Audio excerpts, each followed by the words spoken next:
Everyone, मैं अब्दुल सादिक और आप देख रहे हैं आपका अपना YouTube channel education tech plus. जी हाँ दोस्तों, मेरे को उम्मीद है आप सभी के फर्स्ट सेमेस्टर के असाइनमेंट बन चुके होंगे, इसलिए मैं अब आपके लिए सेकंड सेमेस्टर का सभी असाइनमेंट की वीडियो लेकर के हाजिर हूँ। अगर आप चाहते हैं सेकंड सेमेस्टर का सभी असाइनमेंट की वीडियो देखना तो हमारे चैनल को अभी फॉलो कीजिए और चैनल को सब्सक्राइब कीजिए, इंस्टाग्राम पर फॉलो कीजिए। जी हाँ दोस्तों, चलिए तो आज मैंने एक हिंदी का क्वेश्चन लिया है सेकंड सेमेस्टर के फर्स्ट असाइनमेंट का। सेकंड सेमेस्टर के हिंदी के असाइनमेंट का क्वेश्चन है जो कुछ इस तरह से। क्वेश्चन नंबर 1, संप्रेषण का महत्व बताते हुए उसके विभिन्न मॉडलों पर प्रकाश डालिए। जी हाँ दोस्तों, संप्रेषण का महत्व बताते हुए उसके विभिन्न मॉडलों पर प्रकाश डालिए। सबसे पहले हम जानते हैं संप्रेषण होता क्या है। संप्रेषण को इंग्लिश में क्या कहा जाता है? जी हाँ दोस्तों, संप्रेषण को इंग्लिश में कम्युनिकेशन कहा जाता है। जी हाँ, बातचीत करने का, अपने विचारों को आदान प्रदान करने का, एक दूसरे तक अपने विचारों को, अपने इमोशंस को पहुंचाने का तरीका। तो चलते हैं अपने इसके सॉल्यूशन के ऊपर। आपके सामने स्क्रीन पर प्रेजेंट है इसका सॉल्यूशन भी। संप्रेषण के लिए अंग्रेजी भाषा में कम्युनिकेशन शब्द का प्रयोग किया जाता है, जिसकी उत्पत्ति लैटिन भाषा के शब्द कम्युनस से हुई है। इसके बाद आते हैं पेज नंबर 2 की ओर। कम्युनस शब्द का अर्थ है जानना या समझना। कम्युनस शब्द कॉमन शब्द से लिया गया है, जिसका अर्थ है किसी विचार या तथ्य को कुछ व्यक्तियों और सामान्यता कॉमन बना देना। इस प्रकार के संप्रेषण या संचार शब्द के से आशय तथ्य, सूचनाओं, विचारों आदि को भेजना या समझना। इस प्रकार संप्रेषण एक दिमागी प्रक्रिया है। इसके लिए आवश्यक है कि यह संबंधित व्यक्तियों तक उसी अर्थ में पहुंचे जिस अर्थ में संप्रेषणकर्ता ने अपने विचारों को भेजा है। यदि संप्रेषणकर्ता प्राप्तकर्ता के आदेश वाहक द्वारा भेजे गए संदेश को उस रूप में ग्रहण नहीं करता तो संप्रेषण पूरा नहीं माना जाता। अतः संप्रेषण का अर्थ विचारों तथा सूचनाओं को एक व्यक्ति से दूसरे व्यक्ति तक इस प्रकार पहुंचाना है कि वह उसे जान सके, समझ सके। संप्रेषण एक ऐसी कला है जिसके अंतर्गत विचारों, सूचनाओं, संदेशों और सुझावों का आदान प्रदान चलता है। इसके बाद जानते हैं संप्रेषण के आवश्यक तत्व। जी हाँ दोस्तों, संप्रेषण के आवश्यक तत्व में पहला होता है संप्रेषणकर्ता, यानी जो कम्युनिकेशन करना चाहता है। उसके बाद संदेश, यानी जो मैसेज हम किसी को डिलीवर करना चाहते हैं। और उसके बाद होता है प्राप्तकर्ता, जिसे रिसीवर कहते हैं। फॉर एग्जाम्पल, हम कॉल करना चाहते हैं तो हमें संप्रेषणकर्ता। उसके बाद हम उससे क्या कहना चाहते हैं, हम उससे जो कहना चाहते हैं वो होगा हमारा मैसेज यानी संदेश। और उसके बाद जिस भी इंसान को हम कॉल करते हैं वो होगा हमारा प्राप्तकर्ता, इसको कहेंगे रिसीवर। इसके बाद आते हैं हम अपने नेक्स्ट पेज की ओर, पेज नंबर 3 पर। संप्रेषण की आवश्यकता एवं महत्व। दोस्तों, हर चीज़ की आवश्यकता होती है, जब भी उस चीज़ का हम यूज में लेके आते हैं तो उसकी आवश्यकता और महत्व क्या है ये जानेंगे हम इस पेज नंबर 3 के ऊपर। संप्रेषण के माध्यम से व्यक्ति अपने आसपास के लोगों तथा उनसे हो रही बातचीत को बेहतर ढंग से समझ सकता है। इस प्रकार संप्रेषण की आवश्यकता और महत्व को निम्न प्रकार से समझा जा सकता है। विचारों को स्थानांतरण के लिए विचारों में एक व्यक्ति से दूसरे व्यक्ति तक पहुंचाने में संप्रेषण के कुछ महत्वपूर्ण भूमिका है। प्रत्येक व्यक्ति के पास कुछ महत्वपूर्ण विचार होते हैं, जो विचार अन्य व्यक्तियों के लिए महत्वपूर्ण हो सकते हैं। उन विचारों को दूसरे तक पहुंचाने में संप्रेषण अपनी महत्वपूर्ण भूमिका निभाता है। उसके बाद आते हैं स्वयं के नवीकरणीय के लिए। वर्तमान में समय में अप टू डेट रहने के अतिरिक्त और कुछ भी अधिक महत्वपूर्ण नहीं है। संप्रेषण के माध्यम से लोग वर्तमान सूचनाओं एवं विश्व की महत्वपूर्ण घटनाओं व सूचनाओं को प्राप्त करते हैं। संप्रेषण जीवन के विभिन्न स्तरों के लोगों को आवश्यकताओं की पूर्ति करता है तथा नवीन जानकारियों को प्रदान करता है। जी हाँ दोस्तों, आजकल लोग अप टू डेट रहना चाहते हैं, जिसमें हमारा संप्रेषण यानी कम्युनिकेशन, अगर कम्युनिकेशन नहीं होगी तो हम अप टू डेट नहीं रह पाएंगे, हम एक अच्छी जानकारी नहीं रख पाएंगे। इसके बाद आते हैं हम अपने पेज नंबर 4 पर।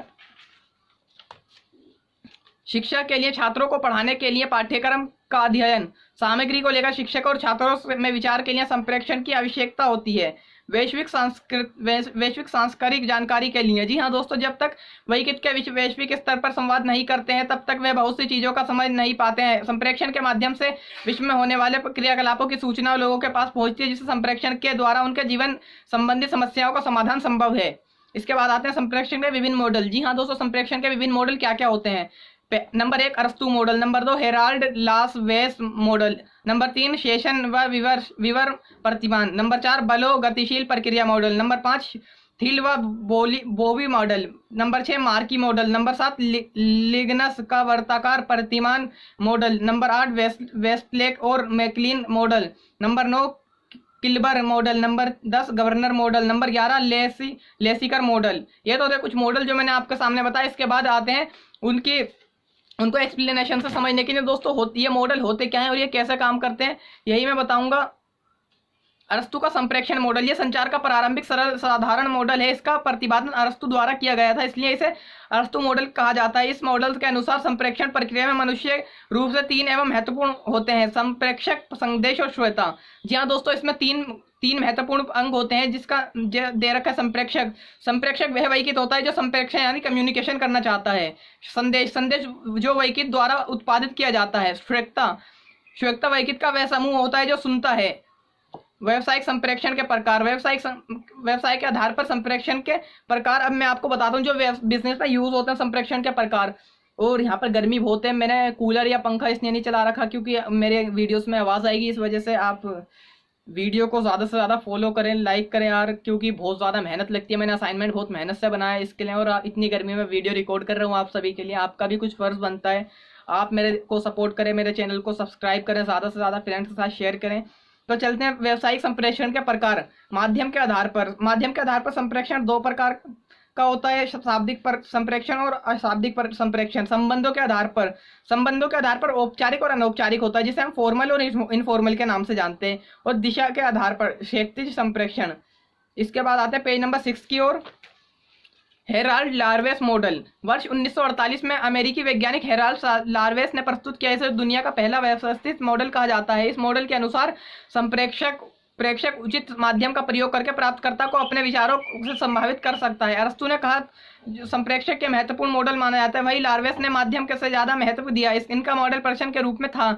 लार्वेस के अनुसार संप्रेक्षण की किसी प्रक्रिया को समझने के लिए सबसे बेहतर तरीका निम्न 5 प्रश्नों के उत्तर का तलाश करना है। जी हाँ दोस्तों, वो प्रश्न क्या क्या है? नंबर 1, कौन था प्रेक्षक? नंबर 2, क्या कहा संदेश? नंबर 3, किस माध्यम से? संप्रेक्षक माध्यम। नंबर 4, किसके लिए? श्रोता यानी सुनने वाला। नंबर 5, किस प्रभाव के साथ? प्रभाव। उसके बाद आते हैं दोस्तों शेषन और विवश मॉडल। इस प्रतिमान का प्रतिपादन 1949 में शेषन व विवर के द्वारा किया गया था। इस संचार के मॉडल का प्रयोग इलेक्ट्रॉनिक संचार के लिए हुआ। इस प्रतिमान में संदेश से सबसे पहले श्रोता महत्वपूर्ण होता है। यदि संदेश का स्रोत प्रमाणिक व ज्ञात है तो तभी इसे आगे बाध्य किया जा सकता है। इसके बाद आते हैं अपने पेज नंबर 7 की ओर। आप हमारे चैनल के साथ बने रहिए और वीडियोस को पूरा देखिए बिना स्किप किए। चाहे तो आप वीडियो की स्पीड बढ़ा सकते हैं, लेकिन स्किप करेंगे तो आप शायद समझ ना पाए अच्छी तरह से। इसके पेज नंबर 7 पे इसके अंतर्गत संदेश को ट्रांसमीटर में पहुंचाया जाता है तथा ट्रांसमीटर से सिग्नल के माध्यम से चिन्हों को परिवर्तित कर संदेश के रूप में प्राप्तकर्ता तक चिन्हों को परिवर्तित करके संदेश के रूप में प्राप्तकर्ता तक पहुंचाया जाता है। इस प्रतिमान में गोपनीयता बनी रहती है और एक वैज्ञानिक प्रतिमान है जो एक सुनिश्चित प्रणाली के अधीन कार्यशील रहता है, परंतु इसमें आंतरिक व वहन दोनों प्रकार के सिग्नल पर प्रभावित होते हैं, जैसे मौसम, बिजली, मशीन आदि सही है, स्वतंत्र नहीं है। इस मॉडल के प्रमुख तत्व निम्नलिखित हैं: श्रोता, संदेश, ट्रांसमीटर, सिग्नल, संदेश प्राप्तकर्ता और लक्ष्य। इसके बाद आते हैं हम अपने बार्ले गतिशील प्रक्रिया मॉडल पर। इस मॉडल का प्रतिपादन डेविड बार्ले ने किया है। इसका विचार है कि घटनाओं का एक निश्चित क्रम नहीं होता, यह लगातार चलती रहती हैं, और उनका विचार है कि घटनाओं का कोई भी स्थिरता नहीं होती है। संचार की प्रतिक्रिया के सभी घटक आपस में अंतर व्यवहार करते हैं। इसके बाद आते हैं हम अपने पेज नंबर 8 की ओर। और इस मॉडल के तत्व निम्नलिखित है: संचार श्रोता, संदेश, चैनल, संवाद चक्र, प्राप्तकर्ता प्रक्रिया। Thiel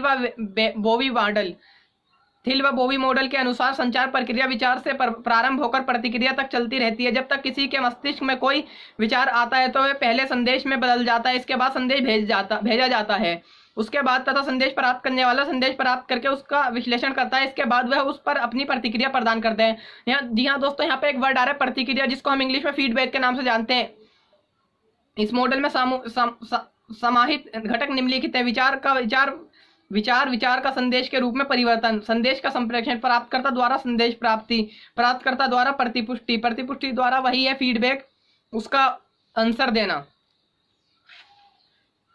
Murphy model. इस मॉडल का प्रतिपादन मार्फी द्वारा अपने अन्य कुछ आते पेज नंबर 8 की ओर, जो मार्फी मॉडल के ही आगे का दे रखा है पेज नंबर 9 पर, अपने साथियों के सहयोग से किया था। इसके संचार प्रक्रिया के विभिन्न अंग एक दूसरे के आगे चलते हैं। इसके प्रेक्षक उचित संचार माध्यम अपनाकर संदेश भेजता है तथा संदेश प्राप्त करने को पश्चात संदेश के बारे में अपनी प्रतिक्रिया व्यक्त करता है। इसमें संचार की प्रतिक्रिया निम्नलिखित स्पष्ट की जाती है: संदर्भ, संदेशवाहक, संदेश माध्यम, प्राप्तकर्ता प्रतिक्रिया या प्रतिपुष्टि। लिंगस का वार्ताकार प्रतिमान। इस प्रतिमान से संचार प्रक्रिया में श्रोता की प्रतिक्रिया का महत्वपूर्ण स्थान है, इसे प्रतिपुष्टि कहा जाता है। अतः संचारक के लिए श्रोता की प्रतिक्रिया को जानना लाभदायक है, क्योंकि प्रतिक्रिया के द्वारा ही वह एक प्रेषित संदेश का मूल्यांकन करने के लिए सक्षम होता है और उसके अनुकूल चेष्टा कर पाने में समर्थ हो सकता है। संप्रेषण की प्रतिक्रिया निम्नलिखित है। श्रेष्ठता प्रतिक्रिया संदेश मूल्यांकन संप्रेषण। इसके बाद आते हैं पेज नंबर 10 की ओर। वेस्टले और मैकलीन मॉडल। वेस्टले और मैकलीन ने 1957 में इस मॉडल को प्रतिपादित किया था। इसमें प्रेषक एवं प्रेषक तत्व किसी न किसी वातावरण में रहता है। जब तक किसी संदेश को संप्रेषण करना होता है वो संप्रेषक उसकी वकालत करता है और तत्पश्चात संदेश माध्यम के में कहा जाता है। यह माध्यम संदेश के संप्रेषण के लिए अत्यंत उपयोगी है। इसमें प्रतिपुष्टि संप्रेषण का अभिन्न अंग है। Governor model. इसके अनुसार मानव संप्रेषण की कुछ विशेषताएं होती हैं। अतः संप्रेषण करते समय मानव संचार पर बल देना चाहिए। इन्हें संदेश की आत्मा पर अधिक जोर दिया है। इनके अनुसार किसी को कुछ सूझता है किसी घटना का के संबंध में, किसी परिस्थिति में, जब कुछ परिस्थितियां करता है, किसी साधन से करता है, पदार्थ उपलब्ध कराने के लिए, किसी से रूप में, किसी संदर्भ में, विषय को बताते हुए और परिणाम को भांपते हुए यह अत्यंत महत्वपूर्ण मॉडल है। इसमें प्रमुख तत्व संदेश की कल्पना, गहनता तथा उसका किसी घटना से प्रत्यक्ष संबंध का होना है। इसमें मशीन व व्यक्ति दोनों से बराबरी का कार्यशील रहते हैं। इसके बाद आते हैं अपने पेज नंबर 11 की ओर। पेज नंबर 11 पे हमें दे रखा है लेसिकल मॉडल। इस मॉडल के अनुसार संचार प्रक्रिया संदेश भेजने से प्रारंभ होती है, लेकिन यह प्रतिपुष्टि के साथ समाप्त नहीं होती, लेकिन इसके बाद पुनः अपवर्ती के रूप में चलती है। जब तक एक वैकित दूसरे वैकित को संदेश देता है तो दूसरे वाला वैकित पहले वैकित को संदेश को प्रतिपुष्टि करता है। इसके बाद यदि दूसरे वाला वैकित पहले वाले वैकित को कोई संदेश देता है तो अब इसकी प्रतिपुष्टि पहले वाले वैकित द्वारा की जाती है।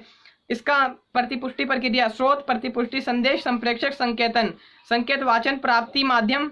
और जैसा आप देख सकते हैं सबसे पहले स्रोत प्रतिपुष्टि होती है, उसके बाद संदेश, फिर संप्रेषण, संकेतन, माध्यम, प्राप्ति, संकेत वचन, संदेश, संप्रेषण, संकेतन, माध्यम, प्राप्ति, फिर संकेत वाचन। वो लोड करके स्रोत पृष्ठि तक आ जाते हैं। वो लेसिकल का मॉडल है। इसके बाद आते हैं पेज नंबर 12 के ऊपर। पेज नंबर 12 पे हमें दे रखा है संप्रेषण और वो उसका हमें कंसलेशन दे रखा है। जी हाँ दोस्तों, पेज नंबर 12 पे हमें कंक्लूजन दे रखा है। उसके बाद हम देखते हैं निष्कर्ष अपना। संप्रेषण अर्थात विचारों के आदान प्रदान। संप्रेषण एक ऐसी प्रक्रिया है जिसके द्वारा हम अपने विचारों, भावों तथा संवादों को एक दूसरे तक पहुंचाते हैं। संप्रेषण के लिए विभिन्न विद्वानों ने अपने अपने अलग अलग मॉडल प्रस्तुत किए हैं, जिसके द्वारा हम संप्रेषण के बारे में बहुत मदद मिलती है, ताकि हम समझ सके कि संप्रेषण क्या है, यह कैसे कार्य करता है, इसमें संप्रेषण व श्रोता की क्या भूमिका होती है। जैसे संप्रेषण, इसके कुछ बुलेट पॉइंट्स मैं आपको पढ़कर सुनाऊंगा। संप्रेषण दिमागी प्रक्रिया है जिसमें विचारों का आदान प्रदान होता है। संप्रेषण का लक्ष्य संबंधित पक्षकारों तक सूचनाओं को सही अर्थ में संप्रेषित करना होता है। उसके बाद आते हैं संप्रेषण का आधार व्यक्तिगत समझ और मनोदशा होती है। संप्रेषण व्यक्ति और अव्यक्ति दोनों प्रकार से किया जा सकता है। संप्रेषण निरंतर चलने वाली प्रक्रिया। संप्रेषण एक चक्रीय प्रक्रिया जो प्रेषक के प्रभाव में होकर प्रतिपुष्टि प्राप्ति होने के बाद प्रेषक पर ही समाप्त हो जाती है। संप्रेषण में संकेत, शब्द व चिन्हों का प्रयोग होता है। जी हाँ दोस्तों, ये तो थी हमारी आज की वीडियो जो संप्रेषक पर थी। अगर आपको वीडियो पसंद आई हो तो वीडियो को लाइक करें। दोस्तों अगर आप हमारे चैनल पर जुड़ना चाहते हैं तो हमारे चैनल को सब्सक्राइब कीजिए, इंस्टाग्राम अकाउंट को फॉलो कीजिए, जिस पर हम आपको शेयर मार्केट से जुड़ी वीडियोस बता सकते हैं। और उसमें हम बताएंगे कैसे एक नॉर्मल स्टूडेंट्स, और जो अगर आप टीनेजर हैं, आप एक नॉर्मल स्टूडेंट्स हैं, आप 500-1000 रुपये से स्टॉक मार्केट में कैसे इन्वेस्ट कर सकते हैं, कैसे इन्वेस्ट करके आप हज़ारों रुपये कमा सकते हैं। तो दोस्तों ये थी हमारी आज की वीडियो। इंकरेज करने के लिए लाइक करें और चैनल को सब्सक्राइब करना।